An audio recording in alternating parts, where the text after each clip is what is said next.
Hi guys, it's Monique with Oak Knob Makes, and I'm back today to do some sewing with you. I thought it was time to get some sewing in on the channel. It is, after all, my first love. Crochet has been my focus for the past year, and I'm starting to miss my sewing. So I decided to ease my way in with a real simple project that I could show you guys how to make, and it was something that I had been promising myself I was going to do, which is stock the house with cloth napkins so that I don't have to buy paper napkins anymore. So I need quite a few because, we only really do laundry once a week. I mean, I could do an extra load, but I'm not going to, so let's be real. It happens once a week. So I need enough napkins to get through a week. I am not going to have them all be matchy-matchy. I have been collecting fabric for probably 3 years, and yard at a time, a yard here, yard there, of fabrics that I thought would be cute, make cute napkins, or placemats. I also bought some in lengths long enough to make placemats. So maybe that's a project we can do down the road. But the project we're going to do today is a really simple mitered corner fabric napkin. I'm using 100% cotton. I'm using quilting cotton, actually. I bought my stuff at a quilt shop. I don't generally get my fabric from Joann's or Michael's, but I don't see any reason why you couldn't do that. Any other types of fabric that might be good? Linen is a wonderful choice for napkins. It's a traditional choice, actually, and can be really elegant or fun, depending on the color choices you decide you want to make. This is a really simple napkin. I am doing this in a smaller size because this is just going to be the type of napkin that is for weeknights with just Dave and I hanging out here, or he and I and the kids stop by or whatever. Nothing formal. The fabric that I am using is a fabric that I bought a yard of a few years ago, and it was a Kellogg's themed things, and I just thought it was sweet, and it put me in mind of my great grandmother, and so I bought a yard of it. And the very first step in doing anything for your kitchen is to wash the fabric, because the fabric is going to regularly be washed, and you don't want to get your gorgeous napkins all squared up and sewn up, and then you throw them in the wash and they come out and they're puckered and distorted because the fabric shrunk and your thread didn't. So that's a real bummer, man, and just avoid it by washing your fabrics. I mean, it's a pretty hotly contested topic in the quilt world, to wash or not to wash. I don't wash if I'm doing quilting. If I'm doing stuff for my kitchen, or even if it's a quilted thing, like if it's a quilted table runner, if it's for my kitchen and it's going to be washed frequently, or even like my living room or something and it's going to be washed, it gets washed before I make the project. It's just smarter that way. Bags, I think, as well, whether it be like actual purses or just tote bags or whatever, I think you should just wash your fabric first. Of course, if you do not agree, you do not have to, but that would be my suggestion. If it's for your kitchen, wash it. So that's what I did. I gathered a whole bunch of different fabrics that I had been kind of squirreling away for this particular thing, and got them all washed yesterday and dried up. I also highly suggest you get right on that dryer when they're done drying so that you can fold them, minimize the wrinkles, especially if you're using 100% cotton. It's going to be a wrinkly mess. Which brings us to step 2, iron your fabrics. That will be the first thing that you will probably see after this little intro here, will be me ironing the fabric. So we'll get together again at the end of the process when we have some finished napkins and kind of review what we did. Hi guys, I want to take a minute and show you how to get your fabric ready to square it up. This can be kind of difficult to explain, so I'm hoping that you will be able to see what it is I'm saying. I'll do my best on the angles, so just bear with me. For this, I just have a piece of fabric. It's just a regular old piece of kind of cotton quilting fabric. And we're going to match up our selvage edges. If you're new to sewing, those are the finished edges on the two ends of the fabric. So normally you take your ends and you line them, or your salvages, and you line them up. So I've got my, whoops, sorry about that, guys. So I've got my 2 pieces and I've got my corners, and I'm putting my corners together.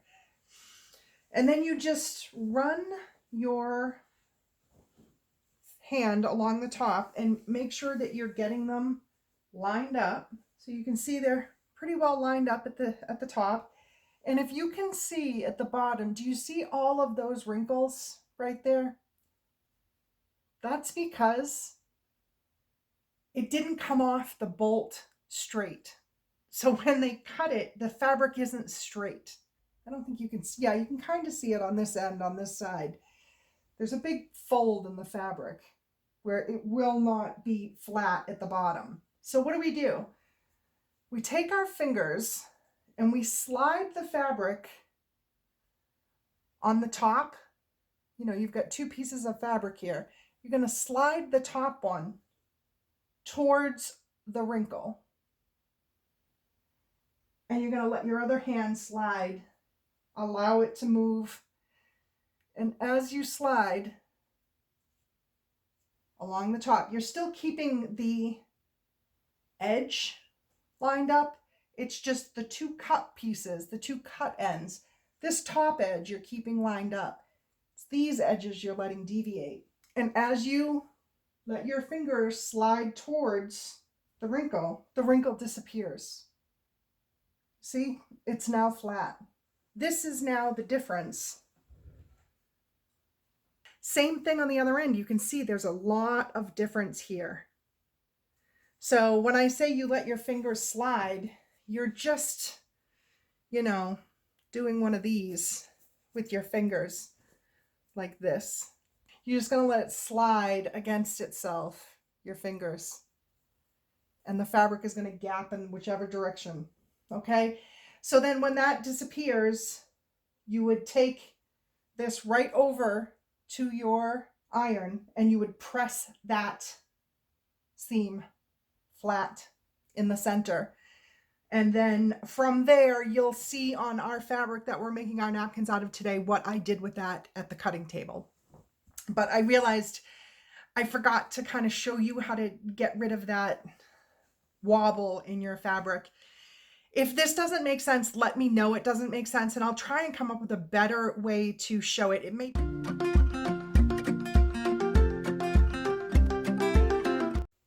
We are interrupting our scheduled program to bring you Harry. He says hi. Okay, so here we are at the cutting table, and I have taken my fabric, I've squared it up as far as the fold goes with the selvage edge together, and I'm going to fold it again so that it's just a little bit easier, a little bit more compact to square up. Now, when you do this, you want to, you know, get your edge right on the other edge from the bottom, and, you know, take your time doing this. It can make a difference, you know, in making sure that your fabric, I don't know if you can see what I'm doing. I'm literally just kind of like combing the fabric out with my fingertips. That's just enough to get that to line up. And this is right on dead square pretty much from my angle. It's flat and it looks good. So I'm going to go ahead and take my rotary cutter and my ruler, and I don't tend to use the lines on my cutting mat, and I understand this might be a weird angle for you. I'm working on figuring out angles for sewing videos, so I hope that you'll just bear with me and that I'll explain it well enough. So I don't generally use the lines on my mats. I don't know why, but I just don't. You can certainly line this bottom up just to give yourself a second, you know, check on how straight it is.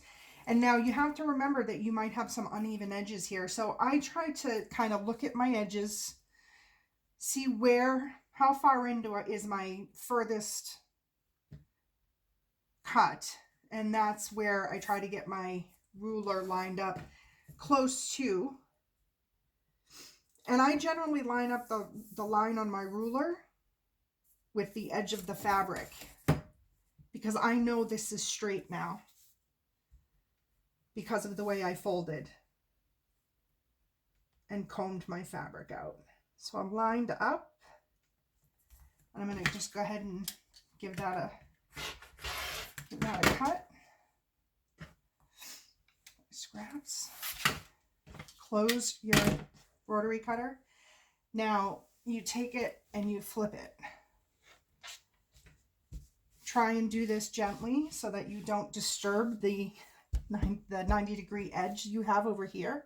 But this now gives you, because I'm right-handed, this gives me the side I need to cut.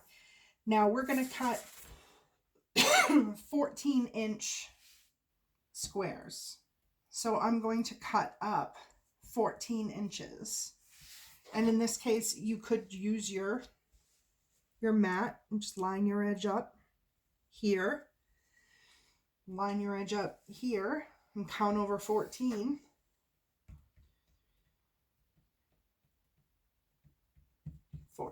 And then you can line your ruler up and cut across.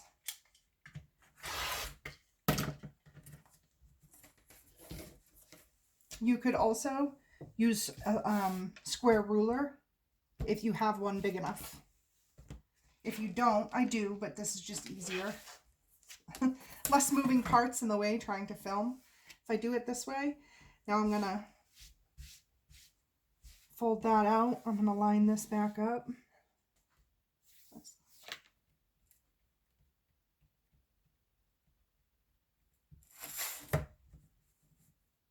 And yes, I do the math in my head, and then I count it with my fingers because I consider that my measure twice in the measure twice, cut once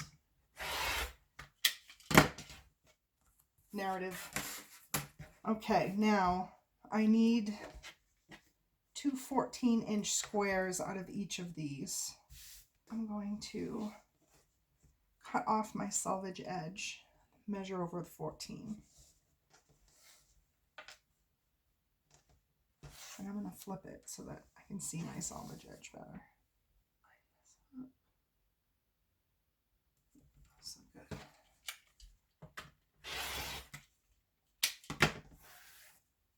All right. I'm going to flip it over and measure over 14. So 14 and 6 should be 20. Now I'll count. 20. So line your ruler up with your mat. This is a way that anybody can do this without a big ruler, because I recognize not everybody that's invested in, larger rulers. They can be expensive. So I'm doing it this way so that you can see that if you have a gridded mat, you can make this work. Without a big ruler and without having to necessarily mark your fabric everywhere, which I consider to be a real pain. Now make sure you line your fabric up. There you go. And now just drop your ruler.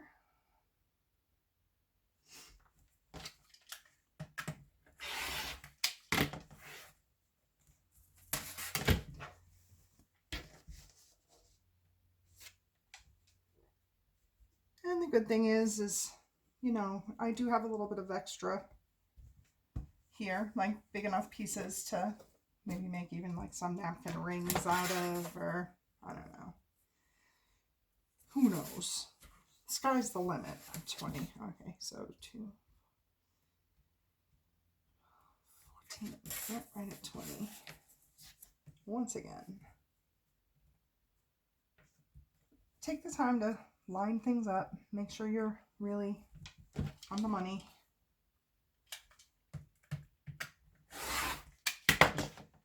It's worth it in the long run to be fairly accurate. Okay, so now what we're going to do is we're going to mark our corners. We're going to mark 45-degree angle, okay, 1 inch in on from the corner. This is where your mat will come in handy. Go ahead and get your, you can actually do it this way too. This is probably easier. Line your point, the tip, up with the top joint of 2 squares. Then lay your 45-degree angle against the edge of your fabric. Okay, this edge is, you're going to line your 45-degree angle line of your ruler up onto. And have your ruler end on the 1-inch grid line. So the tip of your fabric is here. Your ruler is lined up 1 inch below on the grid, and the 45-degree line is along the edge of your fabric right here. And then we're just going to mark. Now, I normally use pens that erase. I can't think of what they're called right now. But in this case, I'm going to actually be doing a little bit of ironing before I sew this. So I'm going to mark it in pen. Now I'm just going to do that for the corner of all 4 of the napkins that I cut out. So once I have all of those marked, I will be back with you. Okay, everybody, so I have finished marking all of my corners 1 inch in at a 45-degree angle. And I am going to come over here and I'm going to press over a 1/4 inch all the way around all 4. Get your iron going. Press, press, press. And this doesn't have to, you know, I don't need this to be crisp and tight. I just need, you know, something to give me an idea of where a 1/4 inch is going to be. So just do your best to line it up and press. And so this is what I'm going to do on all 4 napkins, all 4 sides of all 4 napkins. This is Lloyd Baby. Lloyd Baby came in to visit too. Lloyd Baby looks crankier than Harry Baby. But he's a love. He's a big love. Yes, oh look at, see, he looks very serious and cranky. And like he's going to rip your face off. But he would never.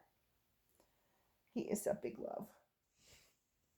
Okay, everybody, here we are at the machine. We've just finished pressing a 1/4 inch all the way around all 4 of our napkins, and we still have that corner marked 45-degree and a 45-degree angle 1 inch from the point. And what we're going to do is we're going to fold the fabric back on itself so it's right sides together. So here's our line, right? And we're just lining the corners up. Go ahead and throw a pin in there. All right, now I have my machine set up at a 1/4 inch from the edge of my foot, and I do leaders by sewing together 2x2 inch patches. So what we're going to do is we're going to sew right on that line that we drew, okay? But you're just going to sew right along that line. And I do back tack just because I think it's a smart thing to do. On this end, I don't generally worry about it, but you can do a little back tack.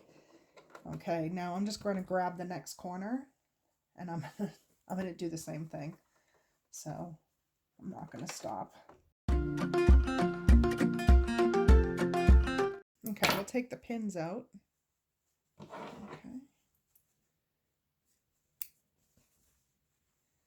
And just snip between the things. Look, there we have our little 2-patch. I'll keep a thing over to the side that I can put them in. Now, what you're going to do at those corners, you're going to trim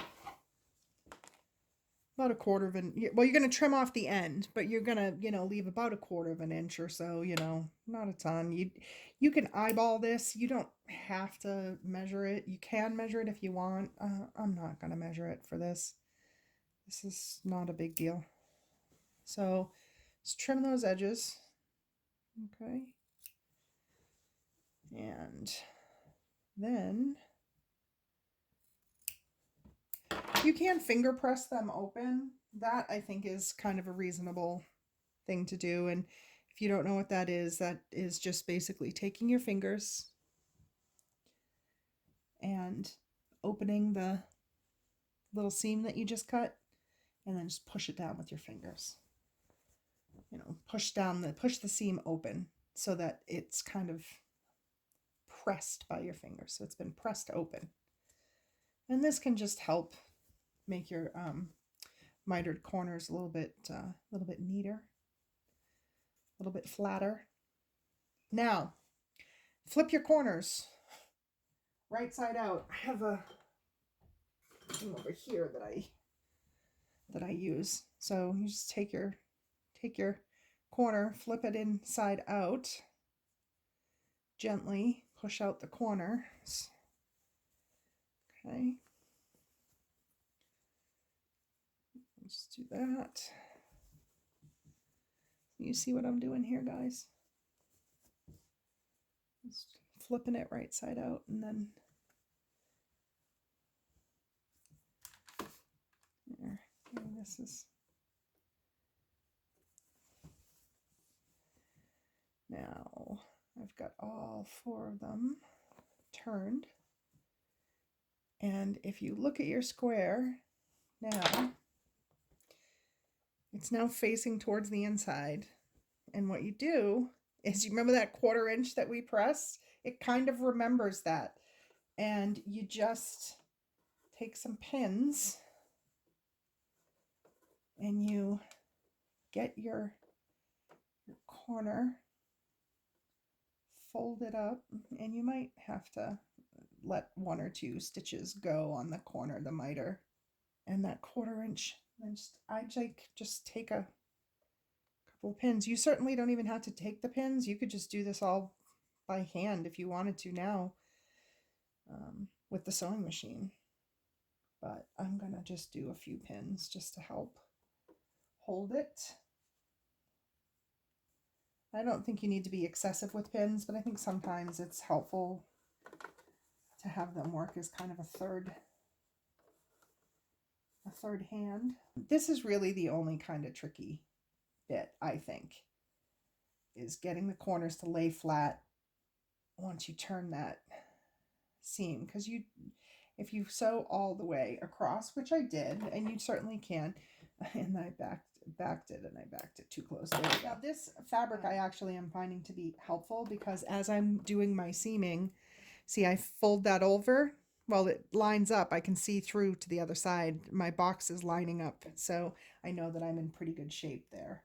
Now what you do, folks, is you just stitch around the edge to hold everything down. So we'll do that, and then I'll show you the finished product. And you can stitch it however you want. You can, if you have a certain foot that you like to use, then you can do that, and all of those things, whatever works for you. I'm just going to do this way because whatever, it works. And back tack. I have a pale gray thread in my machine, so it's kind of not really going to show up much. I am taking my pins out. In this case, I'm not sewing over them because I have them in there at kind of a weird angle, and I don't want to have a problem with hitting them at a weird angle. That isn't something I want to do. I hope you can see what's going. You probably can't even see. Give me a second. Let me raise up the camera and see if I can get more of a downward angle. I think we're back. We'll see how that goes. See if you guys can see. Because, I got to have my fingers in there. I could use this a little bit, I suppose. And I do use this when I get to corners quite a bit. So when you get to the corner, you go until you hit the seam, and then you turn. Just lift your foot and turn. That's how I know to turn, is I've hit the seam. And then I just keep going.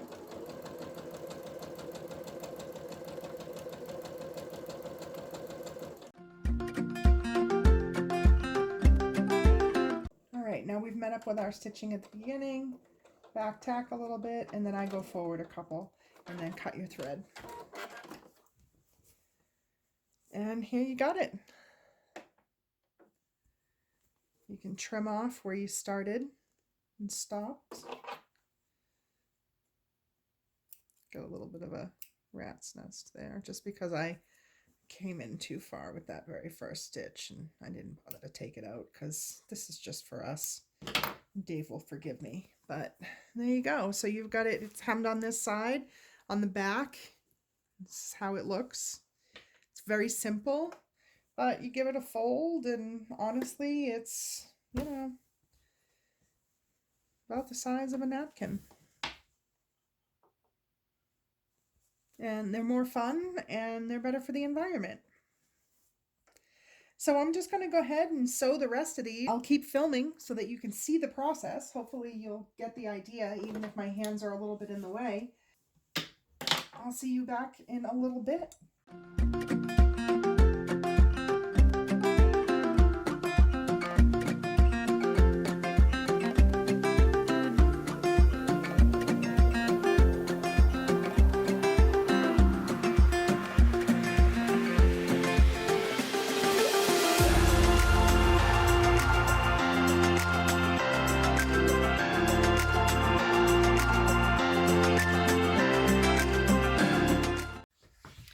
Okay, everybody, as you can tell, it is later. It has gotten dark. So we're in the evening and I am the proud owner of 4 new napkins. You get on a roll and you get them all marked up. You can pretty quickly whip out some of these. I mean, filming makes everything take longer. So let's just be honest about that and factor that in. If I had not been trying to film all of these things and fiddling with cameras and lights and as the sun was going down, trying to make sure things could still be seen. If I wasn't fiddling with all of that stuff, this would have taken me a couple of hours, you know, and I could have probably made double the amount or if not triple, because once you start cutting, it's easy to cut a whole bunch at that size. It's easy to mark a whole bunch at that size, so on and so forth. So same thing with sewing. You know, if you can keep going without stopping, do that. It's chain piecing basically is kind of what it is, but you're not piecing, you're just sewing seams. So I hope you enjoyed this. I hope that it makes sense. If it didn't, or if you have any questions or you're not sure how to do something, leave me a comment in the comments below. I will look and I'll do my best to answer them or to try to help you out. I understand when you're first trying to learn something, it isn't always easy and you can't always get it from just looking at somebody doing it. Sometimes you got to ask a question. So please do feel free to do so.